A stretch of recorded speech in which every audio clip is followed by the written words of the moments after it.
नमस्कार। कभी सोचा है कि हजारों सालों से एक ही मंत्र क्यों करोड़ों लोगों की जुबान पर बसा हुआ है? आज हम सब मिलकर उसी गायत्री मंत्र के रहस्यों को समझने की कोशिश करेंगे। और ये सिर्फ एक प्रार्थना नहीं है, ये तो ज्ञान का एक पूरा महासागर है।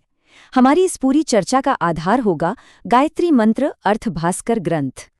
तो देखिए, गायत्री मंत्र को सिर्फ एक प्रार्थना मान लेना, ये इसकी विशालता को बहुत कम आंकने जैसा है। असल में ये हमारी चेतना को जगाने की, हमारी बुद्धि को एक नई रोशनी देने की, एक तरह से एक कॉस्मिक की है। ये सिर्फ शब्दों का एक समूह नहीं है, बल्कि उस एनर्जी का आह्वान है जिससे ये पूरा ब्रह्मांड चलता है। जरा सोचिए, जिस मंत्र को वेदों की माँ या मदर ऑफ द वेदास कहा जाता हो, उसकी शक्ति क्या होगी। और ये उपाधि, ये टाइटल सिर्फ सम्मान के लिए नहीं है, ये असल में हमें ये बताता है कि गायत्री मंत्र ही पूरे वैदिक ज्ञान का, उसका मूल है, उसका सोर्स है। ये एक शब्द है सर्व वेदसार भूता। इसका मतलब है सारे वेदों का सार, the essence of all Vedas. जरा इमेजिन कीजिए कि हजारों पन्नों के ज्ञान को एक छोटे से बीज में कंप्रेस कर दिया गया हो। गायत्री मंत्र ठीक वही बीज है जिसके अंदर संपूर्ण वैदिक ज्ञान का एक विशाल पेड़ छिपा हुआ है।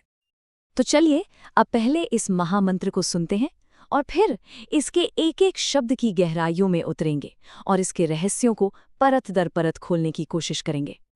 ॐ भूर्भुवः स्वः तत्सवितुर्वरेण्यं भर्गो देवस्य धीमहि धियो यो नः प्रचोदयात्।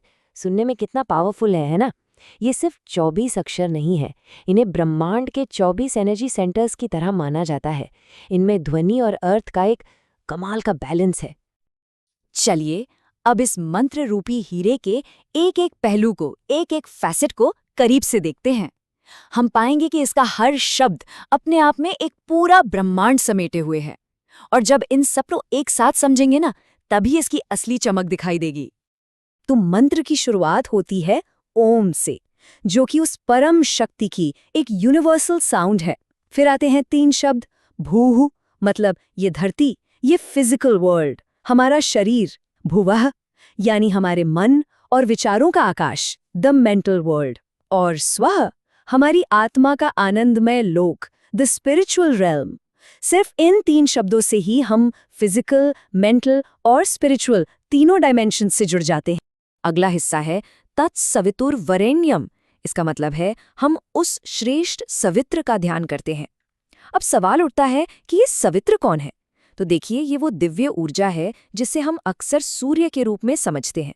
लेकिन ये सिर्फ सूरज की रोशनी नहीं है, ये वो सोर्स ऑफ लाइफ है जो पूरी सृष्टि में जीवन, चेतना और ज्ञान सब कुछ फैलाता है।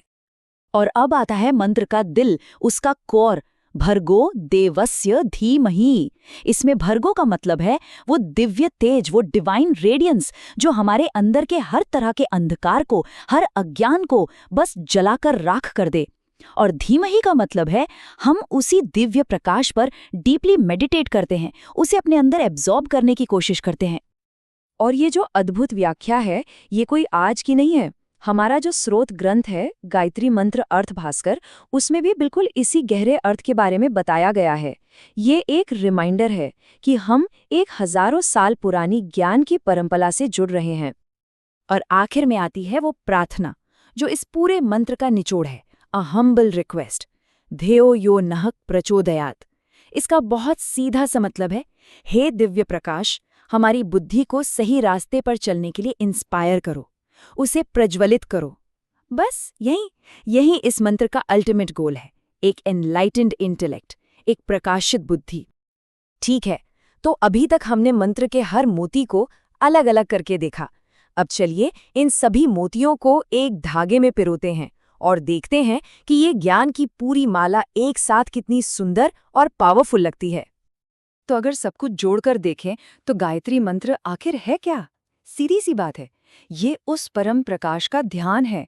और उससे मांग सिर्फ एक है कि हमारी बुद्धि को इतना प्रखर बनाओ कि जीवन के हर मोड़ पर हम सही और गलत में फर्क कर सकें और हमेशा सच के रास्ते पर चलें। तो कुल मिलाकर इस मंत्र से हमें 3 मुख्य बातें समझ आती हैं। पहली, उस डिवाइन लाइट पर मेडिटेट करना जो तीनों लोकों को, हमारे शरीर, मन और आत्मा को रोशन करती है।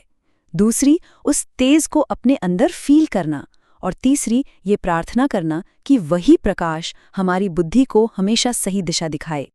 लेकिन एक सवाल तो मन में आता है ना, कि ये हजारों साल पुराना मंत्र आज के इस फास्ट पेस्ड डिजिटल दुनिया में रेलेवेंट है भी या नहीं?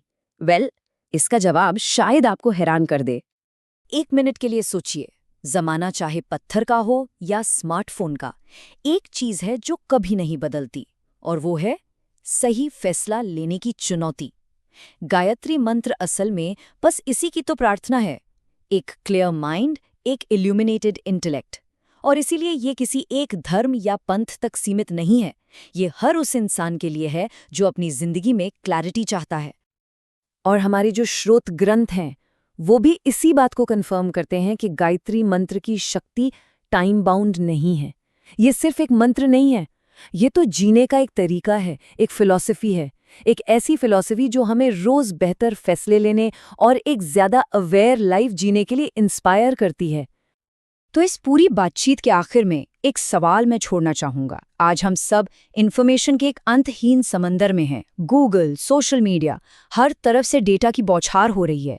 तो ऐसे में क्या सिर्फ इन्फॉर्मेशन कलेक्ट करना काफी है, या फिर उस इन्फॉर्मेशन को विजडम में बदलने के लिए एक प्रकाशित बुद्धि की प्रार्थना करना आज पहले से कहीं ज्यादा जरूरी हो गया है? सोचिएगा जरूर।